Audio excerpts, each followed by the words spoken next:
Bom dia. Que a graça e a paz de Jesus esteja em cada coração. Amém?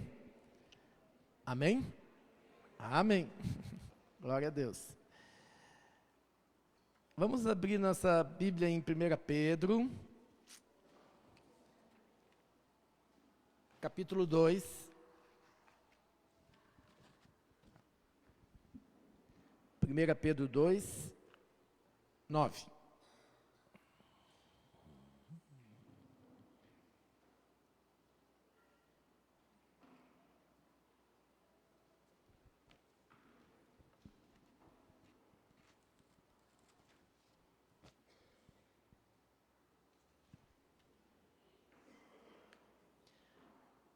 Primeira Pedro 2, 9.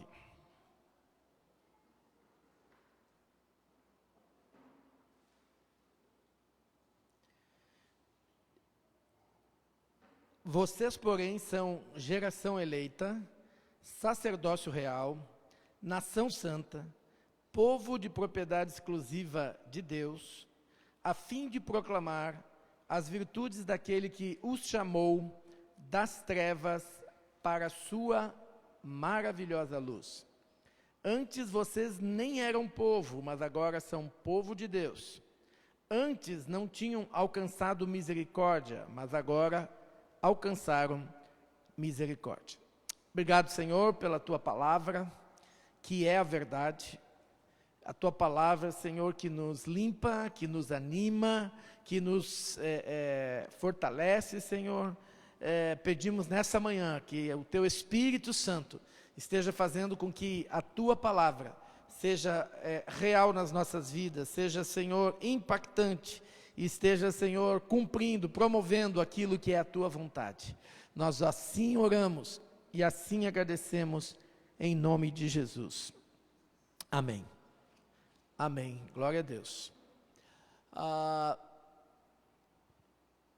Esse texto aqui está falando, né, da importância, do valor, do poder de sermos povo de Deus, né? O poder que há nesse nome, né, de sermos chamados de povo de Deus, ou também filhos de Deus, né? O texto aqui está dizendo, né, algumas coisas muito importantes de nós como igreja de Deus, né? Nos últimos dias, né, a gente esteve ministrando aqui sobre a edificação, né? Falamos da fundamentação a primeira vez, né? Que as nossas vidas estão fundamentadas, alicerçadas em Cristo Jesus, e que estando fundamentadas, alicerçadas na rocha, que tem um bom alicerce, a casa é edificada, né? E a gente estava vendo então nesses dias sobre edificação, sobre alguns aspectos importantes da vida, da família de Deus, das nossas famílias, né? Da nossa vida pessoal como filhos de Deus, como os discípulos de Jesus, como povo de Deus, né? E eu queria focar um pouquinho nesse texto aqui, que diz que o povo de Deus, ele é propriedade exclusiva de Deus, propriedade exclusiva de Deus, né? Interessante que isso tem uma linguagem até jurídica, né? Propriedade exclusiva. E eu fui pesquisar um pouquinho a propriedade exclusiva, né? Então diz assim, por exemplo, quem mora num condomínio, né? O condomínio tem vários apartamentos, né? O apartamento da pessoa é uma propriedade exclusiva da pessoa, não é uma propriedade comum de todo mundo, né? Quem mora em apartamento sabe, o Adriano agora que está morando em apartamento, né? Morou sempre em casa. Quando o Adriano morava na casa, ele tinha todo o pátio da casa, toda a própria construção da casa, era tudo exclusivo dele, né? Já num condomínio, não. No condomínio tem a área externa é comum de todo mundo, não é propriedade exclusiva de ninguém, né? O salão de festa é propriedade comum, não é exclusiva de ninguém, mas o seu apartamento ali é propriedade exclusiva, né? Da pessoa. Interessante que existe uma outra linguagem também quando se fala de propriedade, né? Diz que também a gente pode transmitir, então, o domínio da nossa propriedade. Eu tenho uma propriedade, Mas quando eu alugo aquela propriedade, eu estou então, ainda que eu sou o proprietário, eu estou transferindo para outra pessoa o domínio daquela propriedade, né? E é mais ou menos isso que a Bíblia diz que aconteceu, né? Lá no Jardim do Éden, Deus criou o jardim, Deus criou Adão e Eva, né? Tudo aquilo lá era propriedade exclusiva de Deus, né? Só que o que aconteceu? Quando Adão e Eva pecaram, aquilo que era propriedade exclusiva de Deus, foi entregue ao diabo o domínio, né? Com o pecado, o diabo acabou então tendo domínio sobre esse mundo. E por isso que a Bíblia diz que esse mundo, embora sendo propriedade de Deus e tudo foi Deus que criou, ele jaz no maligno, ele está no maligno, né? Que o diabo realmente ele tem domínio sobre esse mundo, né? Porque foi entregue a ele pelos proprietários legais, né? Que na ocasião Deus deu para Adão e Eva ali para administrar.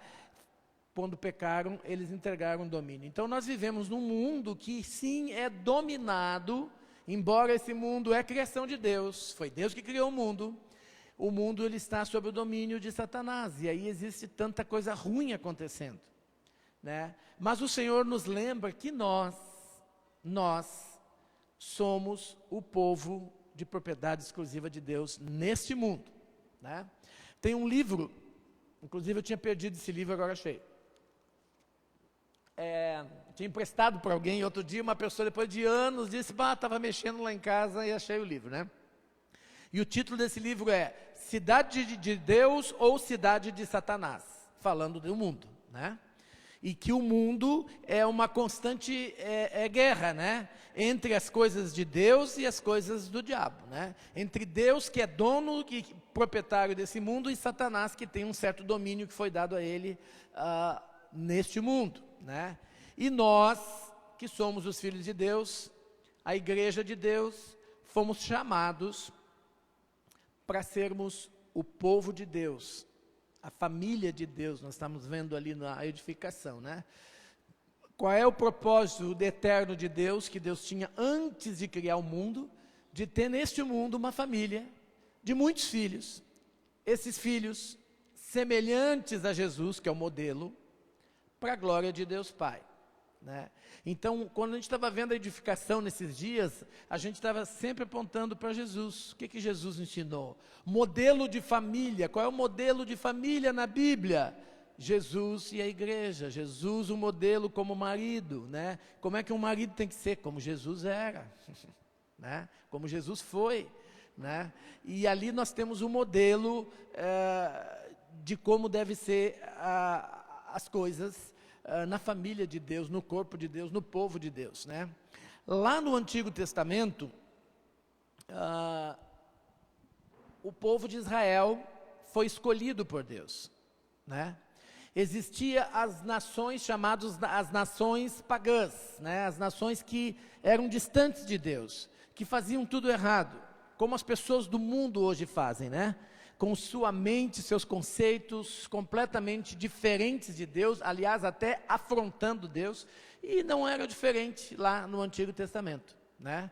Tinha lá a Babilônia, tinha lá várias outras nações, né? Que significavam o poder do pecado, o domínio do pecado sobre o mundo na época, né? Mas Deus chamou, escolheu, separou Israel. Para ser o quê? A nação santa, eleita, real, de propriedade exclusiva de Deus, a fim de que? Proclamar as virtudes de Deus, né? O mundo todo perdido, mas tinha uma nação santa no meio daquele mundo, Israel. E qual era sempre a pior tragédia? A pior tragédia era quando Israel, que foi escolhida por Deus, eleita por Deus, para ser a nação de Deus, pecava, se desviava de Deus, né? Aí era a pior tragédia, porque o mundo sem Deus fazer as coisas que são próprias de quem não tem Deus é uma coisa, mas agora o povo escolhido, a propriedade exclusiva de Deus, fazer as coisas que não são próprias de Deus, não não é certo, não é bom, né? Quando a gente estuda, por exemplo, o livro de Lamentações de Jeremias ali na Bíblia, o que é o livro de Lamentações? O livro de Lamentações é uma lamentação fúnebre, e Jerusalém, que era a cidade de Deus ali, era considerada a cidade morta, né? Porque se afastou de Deus, porque se distanciou de Deus, né? E aí a gente vê todas as tragédias que aconteceram ali, né? A fome, guerra, miséria, né? Porque a nação de Deus, né, se afastou de Deus. Em Jerusalém, era muito claro a presença de Deus, porque tinha o templo, e o templo de Deus era o lugar onde estava ali, literalmente, a presença de Deus. Então, em todo o mundo existente à época, a presença de Deus estava ali no templo, em Jerusalém, e com o povo de Deus ali, os israelitas, né? O povo começou a se afastar de Deus, os profetas começaram a chamar a atenção do povo, que o povo estava errando, que o povo tinha que se converter dos seus caminhos maus, mas o povo não foi ouvindo, e a consequência foi que veio fome, veio destruição, veio muita tragédia, né? Muitas obras malignas aconteceram. Mas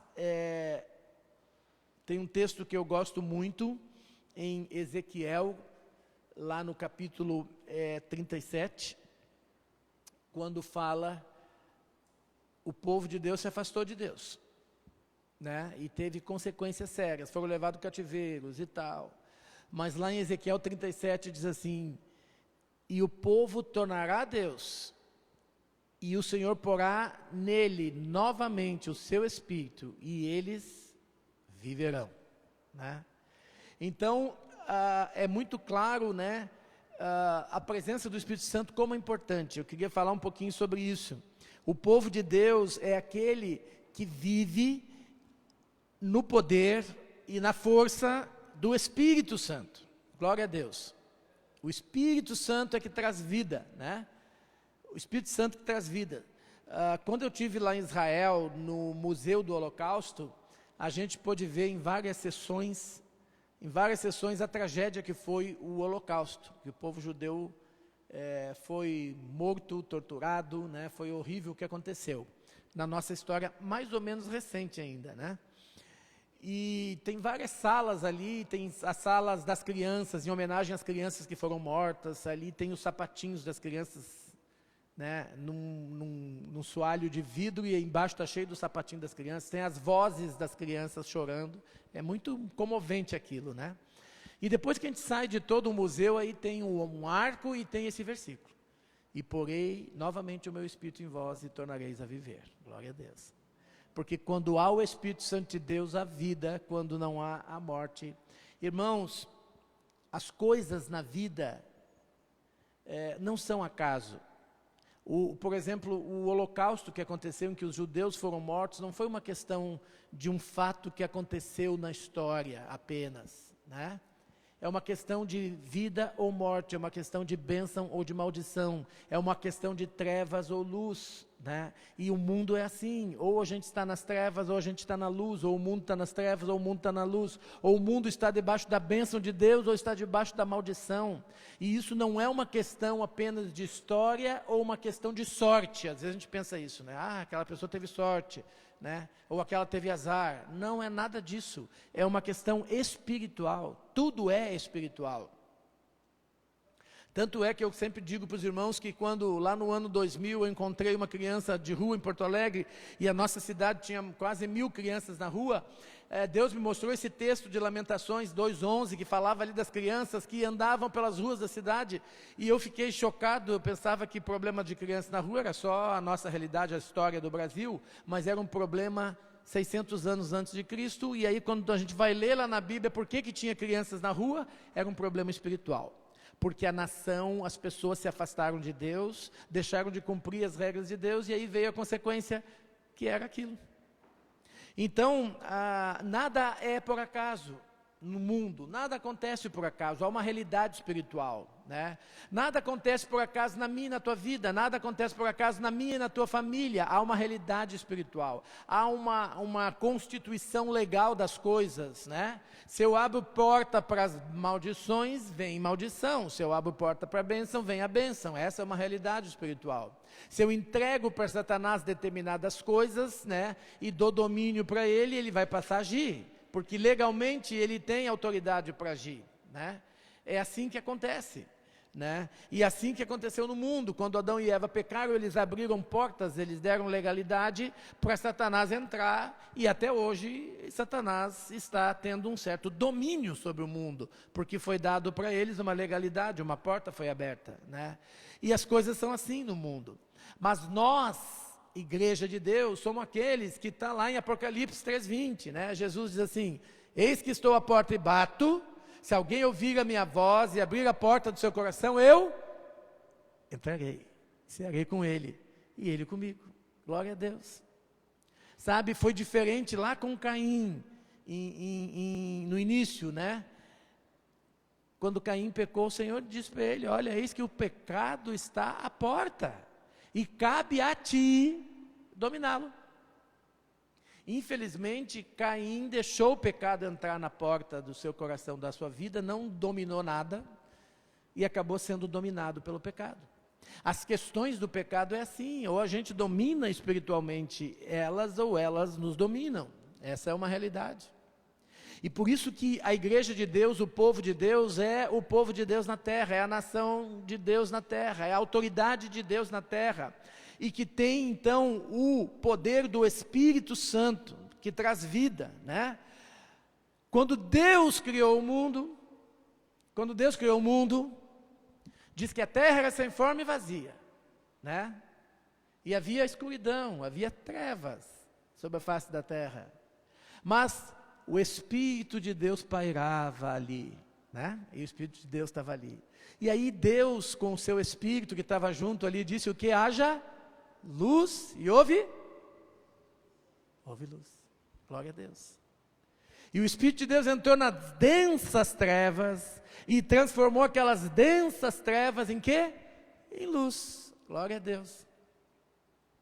E hoje não é diferente, irmãos. O Espírito Santo continua vivo, continua poderoso, continua atuando. Só que hoje ele atua através de quem? Do povo de Deus. Através de quem? Da Igreja de Deus. Nós somos o povo de Deus, nós temos o Espírito de Deus. Glória a Deus por isso. Nós temos a vida de Deus. Nós temos as virtudes de Deus que o Espírito Santo gera em nós e que nós podemos levar essas virtudes para o mundo, né? Aqui diz assim: nós somos sacerdotes reais. O que é um sacerdote? Sacerdote era aquele que ele trazia para o povo os princípios de Deus, a lei de Deus, né? E ele levava diante de Deus o povo. Quando o povo tinha que ter perdão dos pecados, lá no Antigo Testamento, quem é que ministrava isso? Era o sacerdote. Através de quê? Do sangue aspergidos, de animais que tinha que ter. E o sacerdote, então, ele tinha essa função de trazer Deus para o povo e de levar o povo até Deus. Então, você sabia que é a tua função trazer Deus para as pessoas onde tu estás? E levar essas pessoas até Deus? Sabia disso? Nada acontece por acaso. Nada acontece pela própria vontade das pessoas apenas, mas precisa ter uma ação do Espírito Santo. Sabe, eu fico às vezes vendo irmãos limitados em falar do Evangelho, em levar a mensagem de Deus para outras pessoas, porque fico pensando assim: mas a pessoa não vai querer ouvir, mas a pessoa não tem vontade de ouvir, e é claro que ela não vai ter vontade de ouvir. Porque ela está morta espiritualmente, ela está escravizada espiritualmente, ela precisa, né, de alguém que interceda por ela, de alguém que lute por ela, de alguém que traga as virtudes de Deus para aquela vida.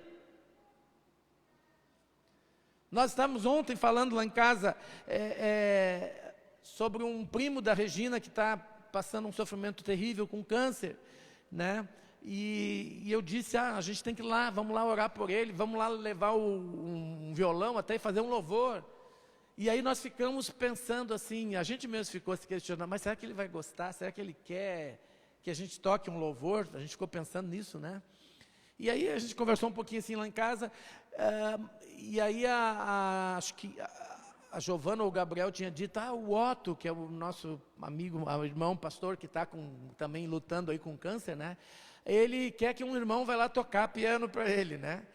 E aí nesse contexto foi que a gente fez essa comparação, mas depois eu fiquei pensando, por que o Otto quer que alguém vá lá na casa dele tocar louvor? Porque o Otto, ele conhece Deus, ele tem a vida de Deus, ele sabe o quanto é maravilhoso Deus, o quanto o louvor é uma bênção, e um servo de Deus, um filho de Deus, vai amar o louvor. Agora eu fiquei pensando, mas esse primo da Regina, ele nem tem como escolher, porque ele não conhece, ele não sabe o que é um louvor. Né? Então cabe a nós adentrar lá, ungidos pelo Espírito Santo, e apresentar para ele isso. E não ficarmos nós questionando se ele quer ou não quer. E muitas vezes a gente fica assim, e a gente se limita, né? Porque a gente não se dá conta que as pessoas lá no mundo, né, elas estão nas trevas, completamente nas trevas. Elas não têm discernimento do que é bem ou mal, do que é certo ou errado. Nós temos o discernimento, E se não temos, temos que acordar. Sabe? Às vezes as pessoas estão sofrendo, e as pessoas sofrendo ali no mundo, irmãos, não é uma questão de sorte. Não é uma questão de sorte ou de mal, mas é uma questão de trevas ou luz. É uma questão de estar debaixo das obras do domínio de Satanás ou das obras do domínio de Deus. E um dia a nossa vida esteve debaixo das obras do diabo. E eu sei isso muito claro da minha família. Sabe quanta obra do diabo tinha lá? Espírito de vício, espírito de prostituição dominando, espírito de morte, de depressão. Tanta coisa tinha na vida da minha família que o diabo estava lá com o domínio dele, com o direito legal que ele tinha, porque realmente o pecado dá direito legal. Mas um dia uma mulher de Deus adentrou na minha casa e não teve vergonha de entrar na minha casa, e não teve vergonha de dizer para minha mãe que ela precisava de Jesus, e não teve vergonha de dizer para minha mãe que o que estava acontecendo na vida da minha família era resultado das obras do diabo, e que Jesus tinha as obras dele para se cumprir. Glória a Deus, aleluia. Aqui fala que nós vamos proclamar as virtudes daquele que nos chamou. Irmãos, você sabe qual é o significado da palavra evangelho? Boas novas. Boas novas. Eu tenho pensado muito nesses dias em Isaías 61, né, quando tem a promessa ali que o Espírito do Senhor é sobre mim, porque o Senhor me ungiu para pregar boas novas aos pobres, me enviou para proclamar liberdade aos presos e recuperação da vista aos cegos, para libertar os oprimidos e proclamar o ano da graça do Senhor. E foi isso que Jesus, quando veio ao mundo, quando iniciou seu ministério público, ele usou esse texto de Isaías dizendo que estava se cumprindo isso hoje. Havia uma profecia, havia uma palavra, uma promessa. Sim, o mundo foi entregue, o domínio do mundo foi entregue na mão do diabo quando Adão e Eva pecaram, mas o Senhor mandou sempre os seus recursos. Quais foram os recursos de Deus? Israel, a nação santa. Jesus Cristo veio ao mundo se manifestar, e hoje a igreja é esse representante de Deus. Nós somos a igreja, nós somos o povo de Deus, nós temos este Espírito sobre nós. E quando Jesus começou o seu ministério público de pregar e de curar, ele leu esse texto, ele disse: porque o Espírito Santo do Senhor está sobre mim, que me ungiu para pregar as boas novas. Irmãos, eu e você somos ungidos por Deus. Não desprezemos essa unção. Somos ungidos, porque antes fomos escolhidos. E quem é escolhido, depois é ungido. Quando o rei de Israel foi escolhido, tem o exemplo do rei Saul, que foi o primeiro rei. Ele foi escolhido literalmente por Deus, através do profeta, e o ato seguinte dele ser escolhido, ele foi ungido. E o que significava a unção? A unção significava uma consagração. Aquela pessoa foi separada, foi tirado de um lugar, foi tirado de algo e foi consagrada para fazer algo. A unção era um ato que empoderava as pessoas, autorizava alguém divinamente a fazer algo representando o Senhor, nomeado por Deus. O rei Saul foi nomeado por Deus, literalmente, porque ele foi ungido, né? Os profetas, quando eram chamados para servir, eles eram ungidos. Os sacerdotes também eram ungidos. Os reis eram ungidos. E a palavra diz que nós fomos constituídos, lá em Apocalipse, capítulo 1:6, que o Senhor nos constituiu reino e sacerdotes para servir a Deus, seu Pai. E a Ele, portanto, seja a glória, o domínio pelos séculos dos séculos. Amém.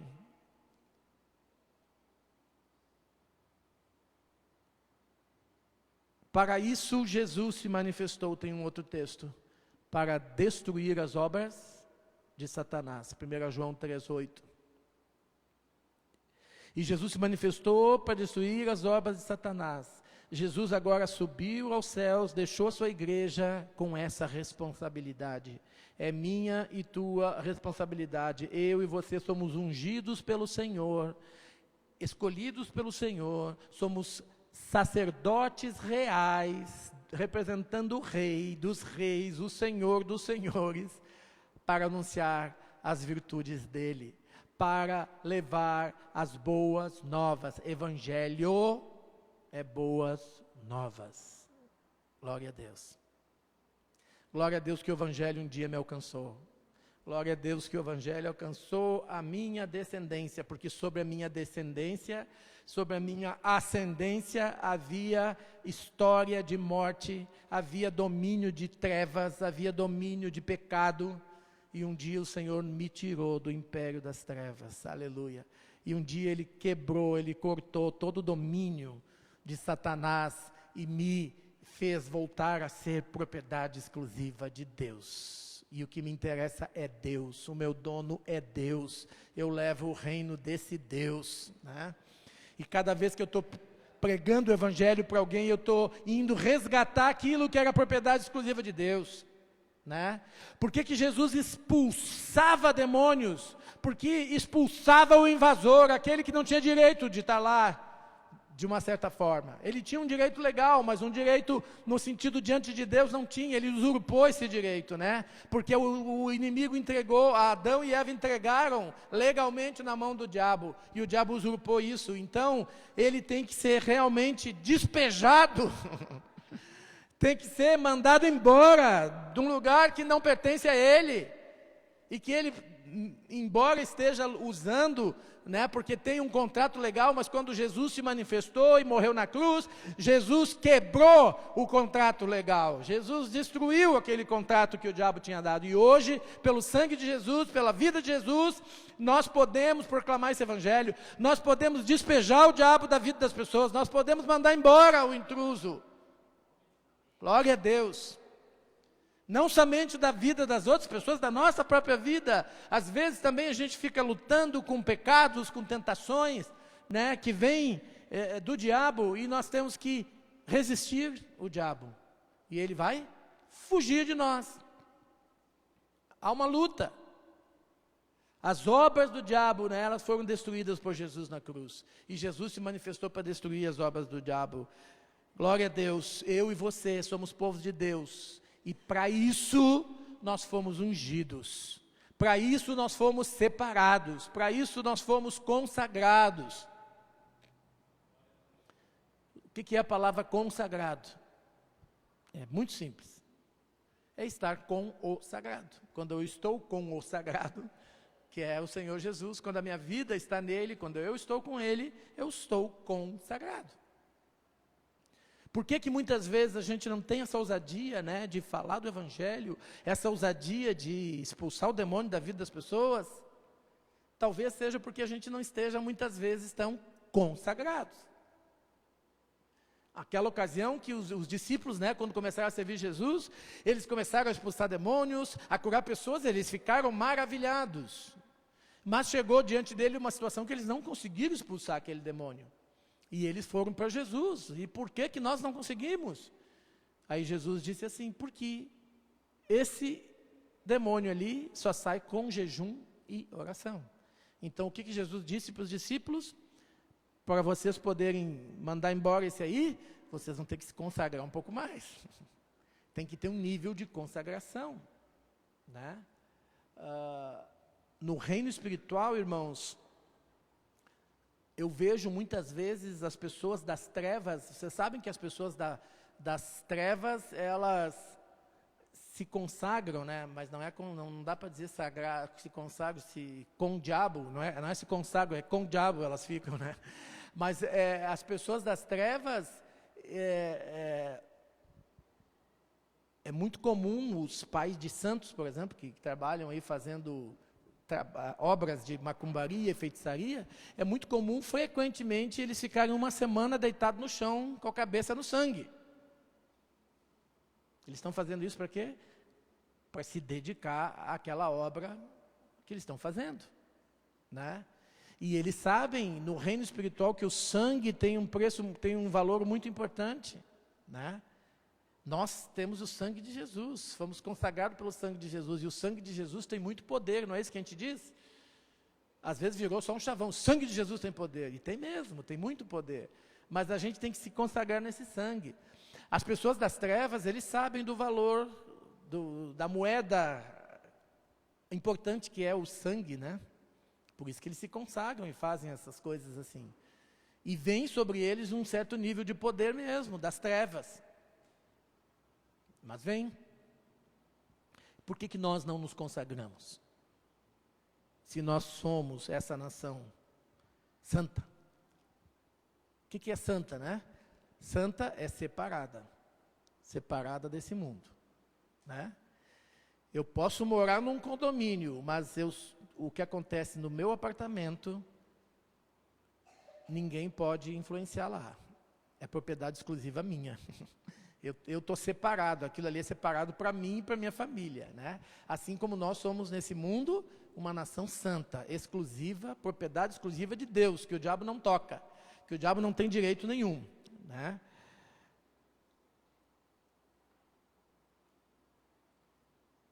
Nós somos o povo que tem o Espírito Santo de Deus. Nós somos o povo também que tem, além do Espírito Santo de Deus, que é essa unção, essa força, essa consagração, nós somos o povo que tem as virtudes de Deus. Virtudes. E aí, irmãos, a grande importância do nosso testemunho cristão, né? Quando as pessoas podem olhar para nós e ver a vida de Cristo, a vida de Jesus em nós. Tinha um grande homem de Deus, que era um grande evangelista, ele dizia, pregue sempre o evangelho, se necessário, fale. O que ele quis dizer com isso? Que a nossa vida deve falar mais alto, o nosso testemunho deve falar mais alto, né? Um outro grande homem de Deus disse uma vez assim, olha, tem muitas pessoas que vão passar pela tua vida, que talvez a única Bíblia que elas vão ter a chance de ler, vai ser a tua vida. Porque a nossa vida deve ser uma manifestação prática do que está escrito aqui, né? A nossa vida deve ser uma Bíblia aberta, né? Para que as pessoas possam ver. A Bíblia, ela é o manual de Deus. Deus criou o mundo, né? É o lugar onde tem as virtudes de Deus, onde a gente aprende. E tudo que nós estamos ministrando nesses dias ali na edificação é isso, né? Que nós, discípulos de Jesus, Como é que deve ser a família de um discípulo de Jesus? Como é que deve ser as finanças de um discípulo de Jesus? Que a gente não conseguiu chegar lá, né? Mas vamos ministrar sobre finanças. É bem importante, aliás, a gente quer que toda a igreja esteja participando. Vai ser sem ser nessa segunda, na outra, né, César? Dia 24, tá? Nós vamos ter uma ministração sobre as finanças na vida do discípulo, né? Porque a gente sabe, né, que as questões, o dinheiro é falado muito na Bíblia, e o dinheiro também revela muito, né, o coração de uma pessoa, né? E revela se a pessoa está confiando em Deus ou está confiando em Mamon, que é o Deus da riqueza deste mundo, né? E aí como a gente ficar livre disso e como a gente ser abençoado e ter as bênçãos de Deus na nossa vida financeira, porque o Senhor nos chamou para a gente ter vida e vida em abundância. O mundo só deixou de ter vida em abundância quando Adão e Eva entregaram o domínio lá nas mãos do diabo. Daí inverteu a coisa, né? Mas o Senhor quer para os seus filhos, para os seus discípulos, vida em abundância, né? Então, nós somos o povo que proclama as virtudes de Deus, né? Aqui diz, nós somos nação santa. Interessante que o conceito de nação, né? Nós temos um país, que a gente chama, né? O país, ele é organizado politicamente, e temos uma nação, que é chamada nação. E o que é o conceito de nação? Nação é toda uma cultura que existe num país, né? Então, como é que é a cultura brasileira comparada com a cultura venezuelana, né? Então, a cultura tem a ver com costumes, com crenças, né? Mas nós somos a nação que tem a cultura do reino de Deus, glória a Deus. Nós somos a nação da fé, que tem realmente a crença verdadeira no único Deus vivo. Nós somos essa nação, né? Então, quando diz que nós somos nação santa, né, o Senhor espera que nós sejamos no meio desse mundo perdido, podre, esculhambado. Foi essa expressão que eu usei lá na sexta-noite, quando eu estava falando de relacionamentos, né, de namoro e tal. Eu disse, olha, no mundo tudo é esculhambado, tudo é de qualquer jeito, né? Mas no reino de Deus não é assim. Não é, o reino de Deus não tem estes costumes, né? Porque no reino de Deus é diferente. Então nós somos uma nação santa, nós temos uma cultura santa, uma cultura diferente, uma cultura de Deus, separada desse mundo sujo, uma cultura separada desse mundo podre, né? Por isso que Jesus disse, olha, cuide para que a luz que é em ti não seja trevas, porque daí vai ser grande trevas. E foi isso que infelizmente aconteceu em algum momento na história de Israel. Israel era chamado o povo de Deus a luz para as nações. Mas chegou um momento que Israel teve trevas na sua vida, e aí aquela treva se constituiu uma grande trevas, porque se a pessoa estava na luz e depois opta pelas trevas, se torna grande trevas. Agora, se a pessoa está nas trevas e sempre viveu nas trevas e nunca conheceu a luz, tá bom, é trevas. Mas a grande treva é quando a pessoa conhece e faz diferente. Por isso que temos que ter cuidado, né? Nós somos aqueles que proclamam as virtudes, né? Nós somos a família de Deus. Como é que é uma família de Deus? Porque nós temos um pai. Como é que é o nosso pai?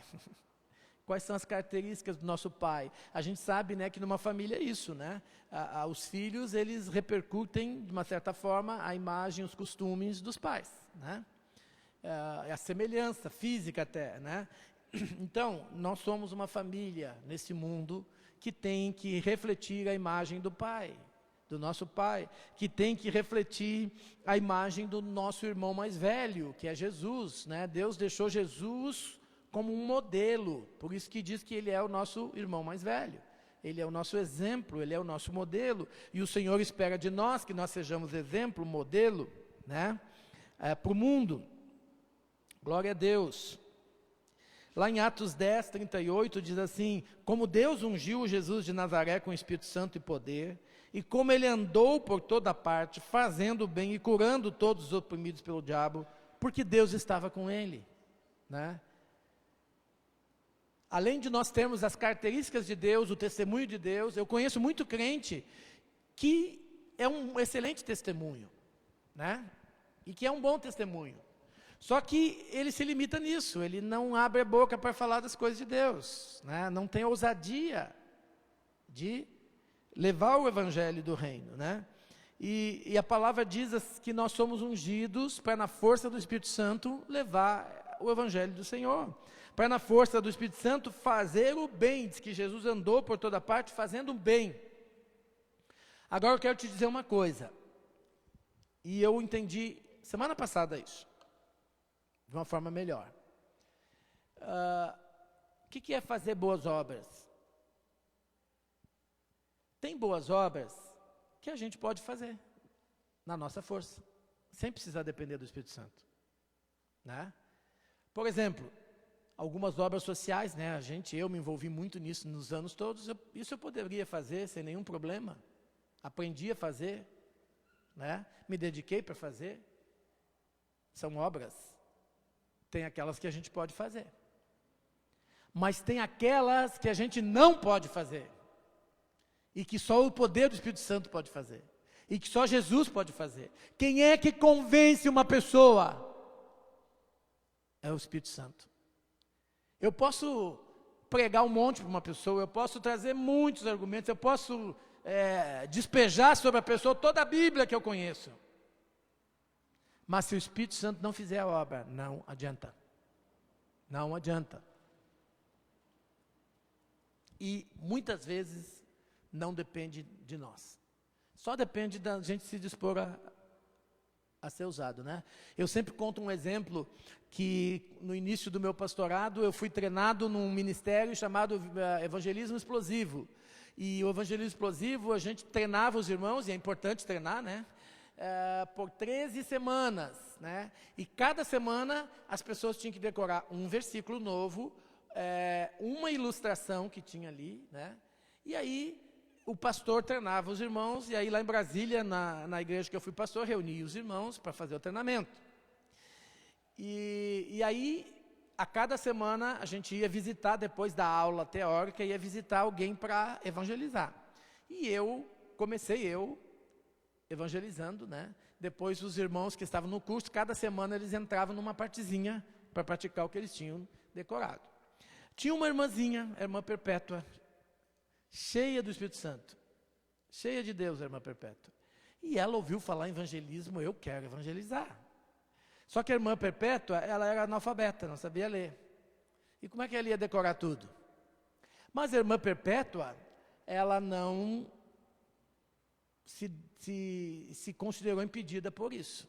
Ela orou e Deus deu uma ideia para ela. Faz o seguinte, pede para a tua neta ir junto contigo, a tua neta vai decorando tudo, e durante a semana a tua neta vai te fazendo decorar. E a irmã Perpétua foi fazendo isso, né? E levava a neta dela na aula, e a neta depois com ela durante a semana ficava decorando os versículos, as ilustrações. Num belo dia nós fomos numa visita, tinha uma senhora de idade já, que a gente estava evangelizando, e eu fazendo tudo certinho para mostrar para o pessoal como é que tinha que ser, né? Eu citando os versículos e tal, e aquela mulher nem aí para aquilo que eu estava falando. E eu falando, e eu tinha que falar, porque eu tinha que cumprir ali, né? O esboço do curso. E eu vi que a irmã Perpétua começou a ficar nervosa. Mas ela respeitou, deixou eu falar. Daí, depois que eu falei, a irmã Perpétua viu que a mulher não entendeu nada, e a mulher também às vezes fazia que não entendia, né? E tudo. E aí a irmã Perpétua disse assim para elas, levantou da cadeira e disse: sabe o que o pastor Dari está lhe dizendo? Que se a senhora morrer hoje sem Jesus, a senhora vai para o inferno. E por isso que a senhora tem que receber Jesus. A mulher arregalou o olho, né? A senhora quer receber Jesus? A mulher, sim, quero. E recebeu Jesus, né? Então, foi uma obra do Espírito Santo que usou a irmã Perpétua, né? E muitas vezes o Espírito Santo, ele usa o menos provável. Às vezes a gente não se sente provável, não se sente capaz, não se sente apto, né? Mas nós não temos que depender da nossa capacidade, mas temos que depender da capacidade de quem? Do Espírito Santo. Né? Quando a gente vai falar de Jesus para alguém, a gente tem que orar antes e dizer: Espírito Santo, me diz o que eu devo dizer. Acho que foi a Giovana que me contou uma história ontem de um irmão que ele estava pregando, e ele disse, e tinha uma pessoa no meio da congregação que era incrédulo, ateu, e disse assim, a pessoa resolveu testar Deus, e disse assim: Deus, eu só vou realmente entender que tu é verdadeiro, que tu existe, se uma pessoa, se o pregador que estiver lá pregando der uma cambalhota. E aí o Senhor falou com o pregador, e o pregador disse: o Senhor está dizendo nesse momento que tem alguém aqui dizendo que só vai crer no Senhor se o pregador der uma cambalhota. Ele deu a cambalhota, Giovana? Deu, e ele deu a cambalhota. Aquele homem se converteu na hora. Porque não tinha como aquele pregador saber o que estava na mente, no coração daquele homem. Foi só o Espírito Santo que prescruta todas as coisas, que sabe todas as coisas, que revela todas as coisas. E aí foi inquestionável para aquele homem. O quanto nós devemos nos mover pelas obras de Deus. Uma vez, quando eu estava no quartel,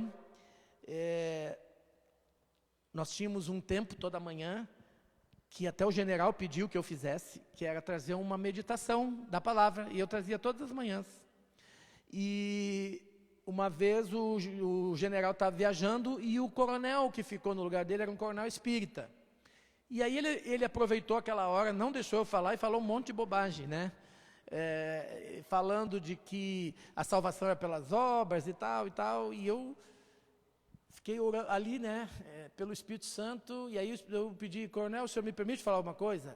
O texto que o senhor leu não está falando sobre salvação, ele está falando lá de Coríntios 13, né, mas para usar para salvação. Mas o texto que fala sobre salvação diz exatamente o contrário. Aí me posicionei, falei ali,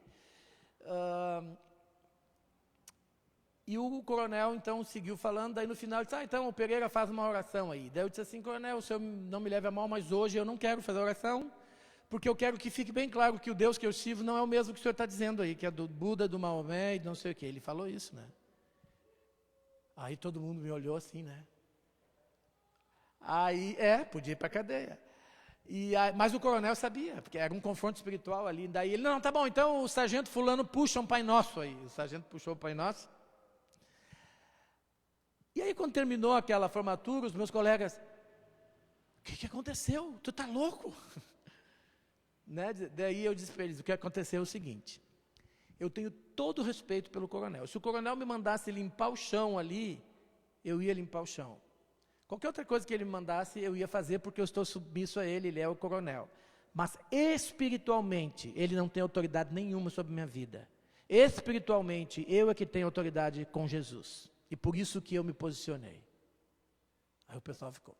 E aquele dia foi tão emblemático que daí nós saímos, almoçamos, e a gente ficava ali, na Andradas, ali perto do gasômetro, depois do almoço, numa praça que tem ali, e aí eles continuaram a me perguntar coisas do Evangelho, eu continuei a falar as coisas do Evangelho.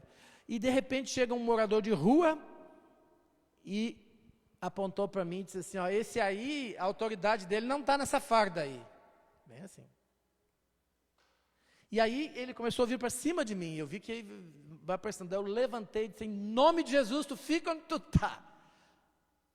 Aí os meus colegas ficaram tudo olhando. Aí ele tomou posição de sentido e disse assim: em nome dele eu fico. E eu disse: em nome de Jesus, tu sai daqui. Ele deu meia volta, como um militar faz, e foi embora. Então ali ficou muito claro como as coisas funcionam no reino espiritual, né?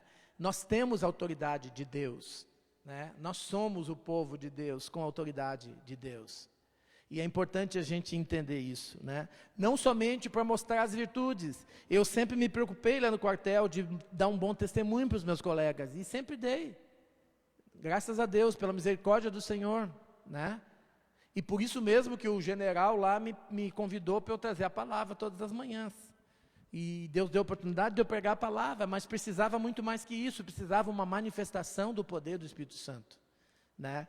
E Jesus diz que o poder dele foi manifestado, né, em obras e em poder do Espírito Santo. Glória a Deus, né? Sempre que a gente vai levar a salvação, a gente vai enfrentar confrontos espirituais. A gente vai ter que pagar um preço também como servos de Deus.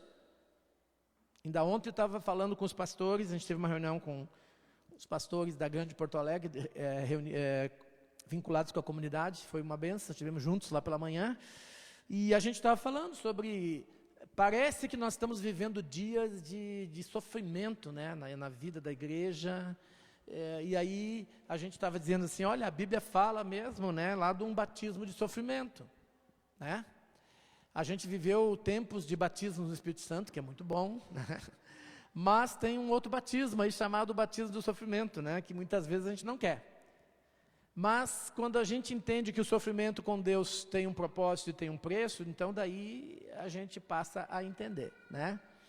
Eu estava lendo ontem um devocional muito lindo que diz, quando Jesus diz que é para a gente tomar o jugo dele, o fardo, ele não está dizendo assim, toma, eu te dou um jugo e tu carrega. Não, ele diz assim, carregar o jugo de Jesus é que Jesus segura numa ponta e tu noutra, né?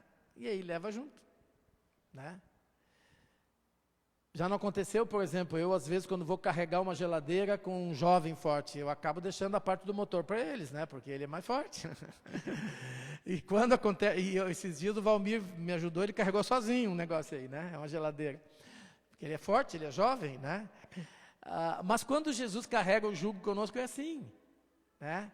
Ele não nos deixa carregar sozinho, ele está junto carregando, e ele carrega a parte mais pesada, né? E é assim. E aí nós estamos falando, poxa vida, Paulo disse que ele se alegrava nos sofrimentos, porque ele completava no corpo dele o que restava das aflições de Cristo. Muitas vezes, para a gente levar as virtudes do Senhor, irmãos, nós vamos ter que sofrer um pouquinho, nós vamos ter que entrar em lugares difíceis, né? E eu já falei várias vezes, acho que vocês já ouviram várias vezes, mas vale a pena repetir. O entendimento que eu tenho desse versículo é isso, né? Que não é que Jesus deixou uma obra incompleta e eu vou ter que completar, não é isso. Ele completou a obra toda, tudo que tinha que ser feito ele fez. É como se durante o Covid, né, um cientista trabalhasse duro e descobrisse a total cura do Covid e fez a vacina. Daí esse cientista morreu. E aí agora ele deixou para as pessoas aqui na Terra a responsabilidade de pegar a vacina e levar nos lugares mais difíceis. É isso que está dizendo esse texto. Jesus fez o que ninguém de nós podia fazer. Ele redimiu a humanidade, ele achou a cura para o vírus do pecado, né? E ele morreu, foi aos céus e deixou aqui a vacina. E agora eu e você temos que pegar essa vacina, que é o Evangelho, e levar nos lugares mais difíceis, né? Não tem a vacina, aqueles agentes de saúde que tem que entrar nos povos ribeirinhos, em barcos e ir lá na Amazônia, porque tem que levar. E assim nós, né, o Senhor deixou a responsabilidade da gente levar as virtudes dele nos lugares mais difíceis. Quais são os lugares mais difíceis? Quem sabe pode ser na casa de um colega teu que está cheio de perturbação, que está cheio de problema lá com os filhos, com a esposa. Quem sabe pode ser na casa de alguém que está lutando com uma doença terminal ou terrível, os lugares mais difíceis. Mas nós não temos que ter medo de entrar nos lugares mais difíceis, porque não somos nós que temos a cura, o remédio, é Jesus, e nós simplesmente vamos lá ser o mensageiro de levar aquilo. Entendem isso? Não sou eu que faço a obra, não é a minha capacidade que cura, é o Senhor. Só que sim, muitas vezes eu vou ter que pagar o preço de fazer isso acontecer. Eu vou ter que pagar o preço, quem sabe, de abrir mão de estar no conforto da minha casa, descansando no final do dia e marcar com alguém para ir falar, e para ir estar orando, e para estar ministrando, né?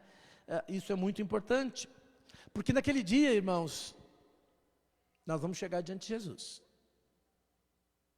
E cada vez que eu leio esse texto lá de Mateus 25, meu coração se enche de expectativa e de alegria, e diz que o Senhor vai dizer para aqueles que serviram Ele, que levaram as virtudes dEle, o Senhor vai dizer assim, muito bem, servo bom e fiel, foste fiel no pouco, no muito te colocarei. entra e participa da alegria do teu Senhor. Estávamos falando ontem dos pastores que, no meio da pandemia, dos sofrimentos aí que a igreja está tendo, muita gente estava dizendo, Jesus tem que voltar, volta Jesus. E realmente, nós temos que amar a volta de Jesus. E vivemos o tempo do fim, eu creio nisso também. Só que a nossa motivação para a volta de Jesus não tem que ser porque o mundo está ruim, o mundo está mal para mim, eu estou sofrendo aqui, e aí agora eu quero fugir desse sofrimento. Já vi que o Bolsonaro não ganhou mesmo, e a minha esperança era o Bolsonaro mudar tudo no Brasil, né? Então agora eu quero ir para o céu. A nossa motivação de querer que Jesus volte não deve ser essa motivação egoísta. Mas a nossa motivação que Jesus volta deve ser aquela assim: o Senhor me colocou nessa terra, eu lutei e venci, e agora, vencedor, eu vou ser levado por Cristo. Porque o Senhor só vai levar vencedores, Ele não vai levar covardes. Então eu quero te dizer, meu irmão, minha irmã, que tem uma tarefa para ti cumprir nessa terra, tem uma luta, tem uma batalha para eu e você vencer, mas nós temos o general que é Cristo, nós temos as armas do Espírito Santo, que são poderosas em Deus. Nós temos uma batalha que não depende de nós, mas que depende dEle, e nós somos soldados dEle, né? E não podemos nos esquecer disso. Glória a Deus. Para realizar as obras de Deus, nós precisamos também ter discernimento de Deus, discernimento das coisas espirituais. Queria ler com vocês lá em Hebreus, capítulo 5, versículo 14.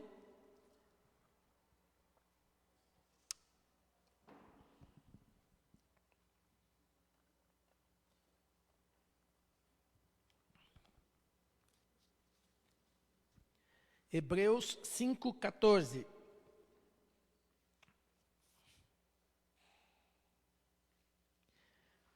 Diz assim: mas o alimento sólido é para os adultos, os quais pelo exercício constante tornam-se aptos para discernir tanto o bem quanto o mal.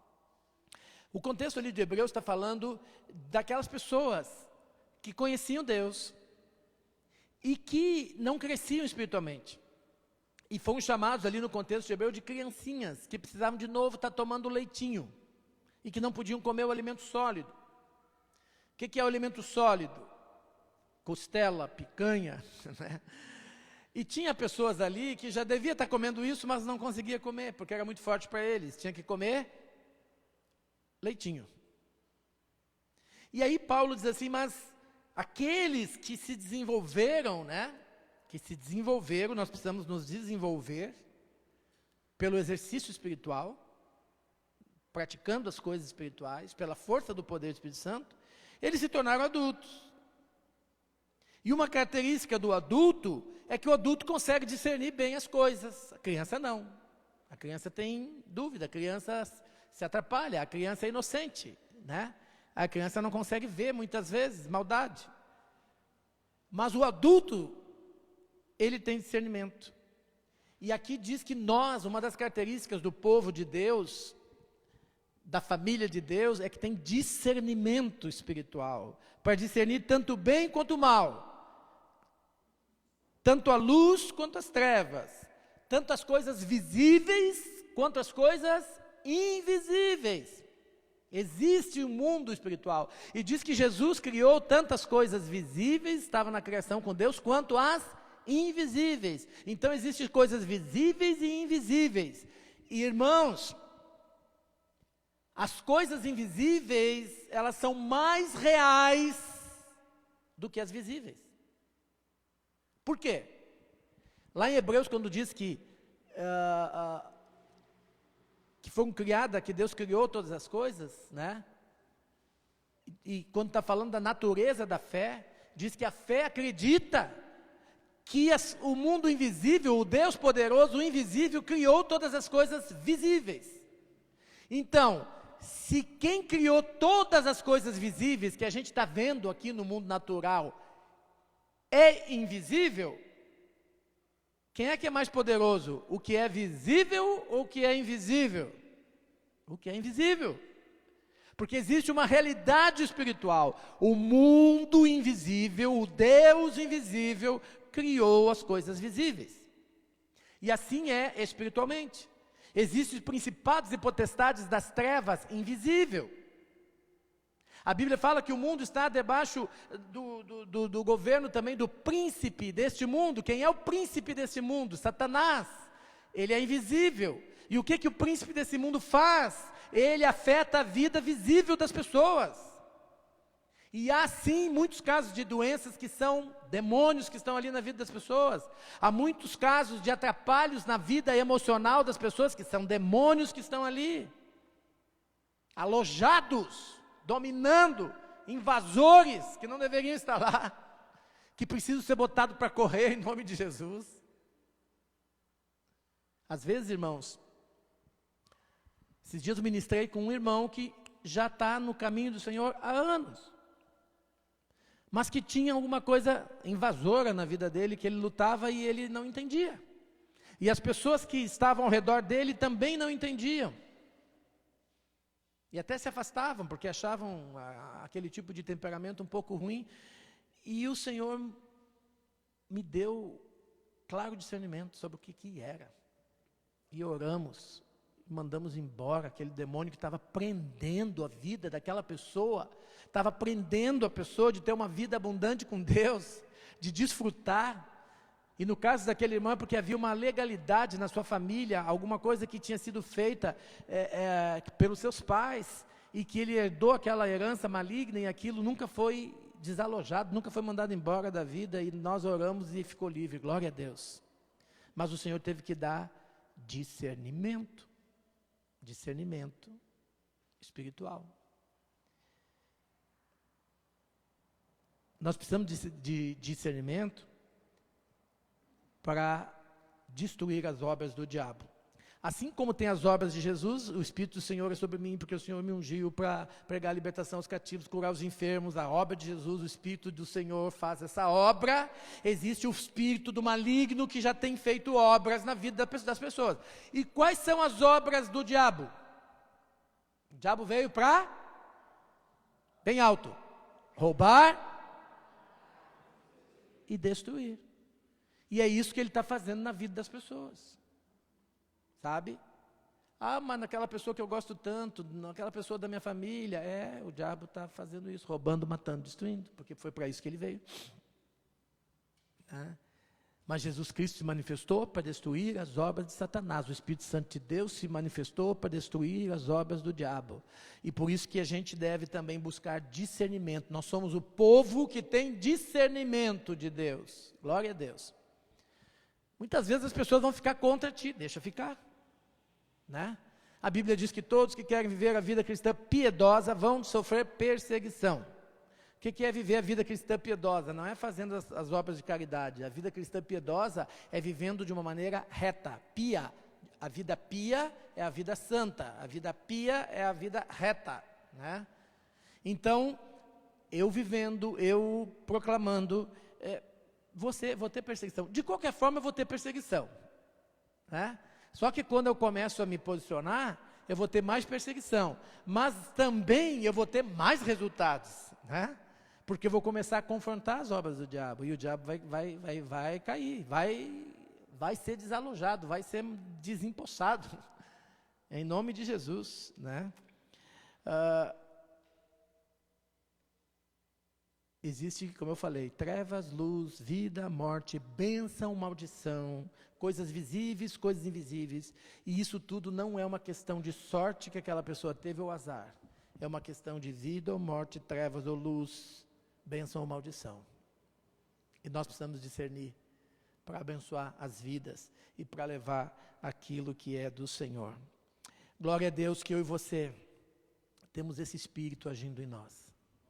E eu quero te encorajar, irmãos, quando tu tiver com qualquer outro sentimento, algum sentimento de tristeza na tua vida, algum sentimento de depressão, algum sentimento de desânimo, pegue o Salmo 61, aliás, Isaías 61, e comece a proclamar. O Espírito do Senhor está sobre mim, porque o Senhor me ungiu para pregar a libertação aos cativos. Ao invés de tristeza, o Senhor me encheu de alegria. Ao invés de um espírito deprimido, eu tenho um manto de louvor e começa a louvar o Senhor. Porque a presença dEle, a vida dEle, é que tem que ser real na tua vida e na minha vida, sabe? A presença das trevas é muito forte, né? Nós tínhamos um cântico que nós cantávamos aqui que dizia, como é que diz? Se o inimigo aumentar a pressão, a luta pertence ao Senhor.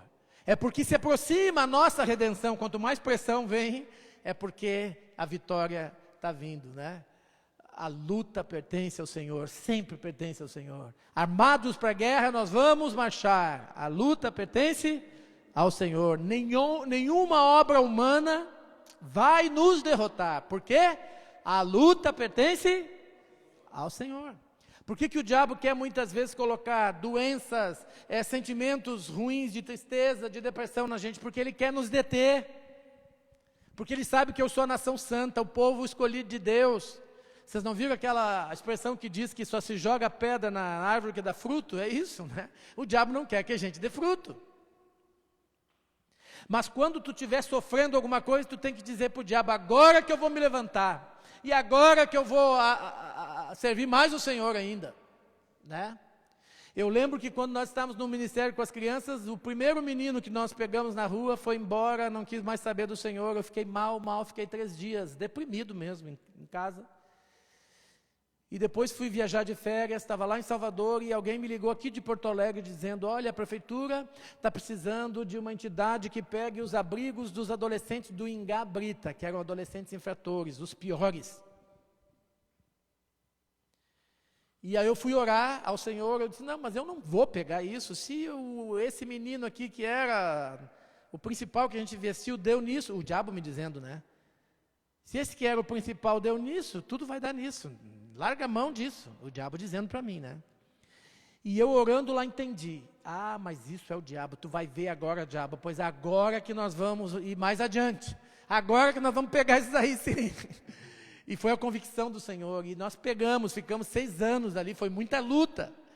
Mas a gente viu muitos frutos também. E tem frutos. E foi plantada a semente.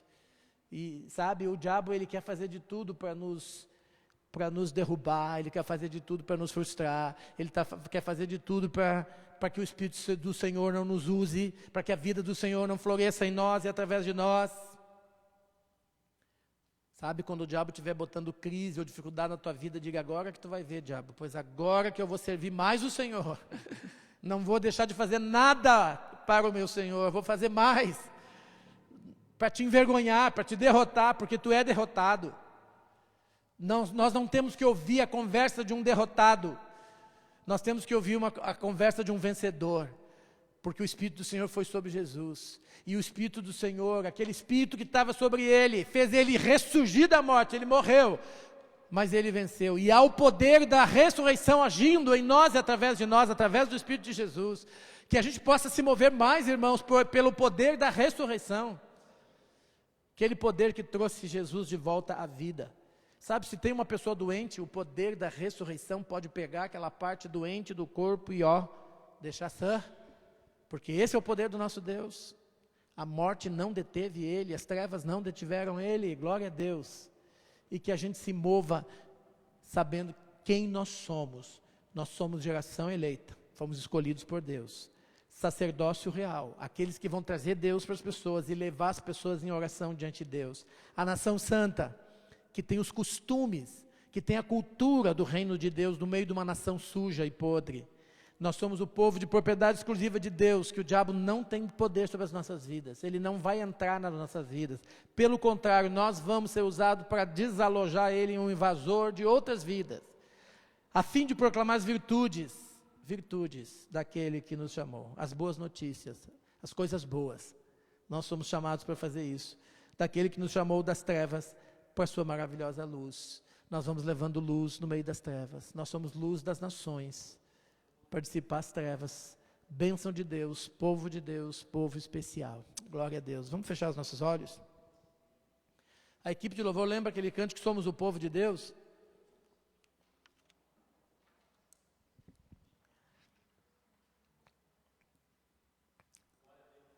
Obrigado, Senhor, porque Teu Espírito está sobre nós.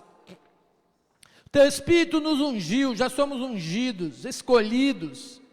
Ó Senhor, para levar as mensagens daquele que nos tirou das trevas e nos trouxe para a maravilhosa luz. Ó Senhor, obrigado porque um dia Tu nos tiraste das trevas, Tu nos tiraste da escravidão. E hoje nós somos livres para Te amar, para Te servir, para Te honrar. Pai, que o Teu Espírito Santo venha sobre nós de uma maneira nova, de uma maneira diferente, trazendo poder para testemunhar, poder para destruir as obras de Satanás, discernimento. Eu oro nessa manhã que Tu estejas dando discernimento espiritual para os meus irmãos, em nome de Jesus, discernimento para, Senhor, visualizar aquilo que é invisível, em nome de Jesus, para que possamos, Senhor, sermos soldados valorosos na Tua batalha, no Teu exército, em nome de Jesus. Aleluia. Vamos ficar de pé, irmãos?